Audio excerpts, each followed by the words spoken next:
வாணிகம் செய்வோருக்கு வாணிகம் பேணி பிறரும் தமபோல் செய்யும் என்கின்ற உன்னுடைய வாக்கு நமது நெஞ்சமெல்லாம் நிறைந்திருக்கின்ற முத்தமிழறிஞர் கலைஞர்களுடைய விளக்க உரை என்பது பிறர் பொருளாக இருப்பினும் அதனை தன் பொருளைப் போலவே கருதி நேர்மையுடன் வாணிகம் செய்தலே வணிக நெறி எனப்படும். உள்ளே நடந்து வருகின்ற பொழுது அண்ணன் மகேஷ் பொய்யாமொழி அவர்களை மாணவர்கள் எல்லாம் வணக்கம் சார் என்று சொன்னார்கள். ஏன்னா கட்சிக்காரங்க பாத்தீங்கன்னா அண்ணன்பாங்க, நம்ம கூட அண்ணன் சொல்லுவோம். மாணவர்களே சார் என்று அழைத்த பாங்கு என்பது அந்த மாணவர்களோடு மாணவிகளோடு இணைந்து பணியாற்றி கல்வியிலே தமிழகத்திலே இந்தியாவிலே ஒரு புரட்சியை செய்து கொண்டிருக்கின்ற அமைச்சர் மாண்புமிகு கல்வித்துறை அமைச்சர். கோவை மாவட்டம் என்று சொன்னால் அது முத்தமிழறிஞர் டாக்டர் கலைஞர் அவர்கள் தொடங்கி மாண்பு முதலமைச்சர் தளபதியுடைய பொற்கால ஆட்சியில் பல்வேறு வளர்ச்சிகளை பெற்றிருக்கின்றன.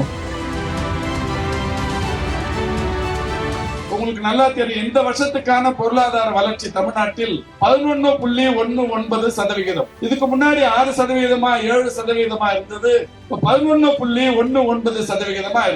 இப்ப நாம 11.19% ஒன்றிய அரசின் சராசரி எவ்வளவு?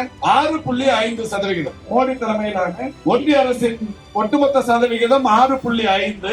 முத்துவேல் கருணாநிதி ஸ்டாலின் தலைமையிலான தமிழ்நாட்டின் அரசு சதவிகிதம் 11.19.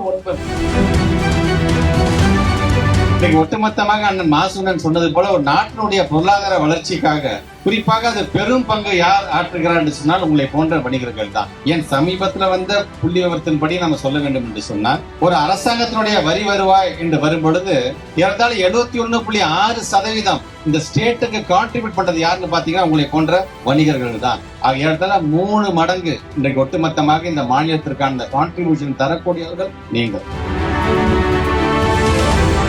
நினைச்சு பாருங்க, போன வருஷத்தை பொறுத்த வரைக்கும் நம்மளுடைய ஜிஎஸ்டிபியை பொறுத்த வரைக்கும் ஏறத்தாழ 15,57,000 கோடி, இன்னைக்கு 17,32,000 கோடி அது கடந்து சென்றிருக்குது என்று சொல்லும்போது முக்கிய காரணம் எதிரி அமர்ந்திருக்கு நீங்கள் ஒவ்வொருவரும் தான் என்பதை நாங்கள் மறக்கணும்.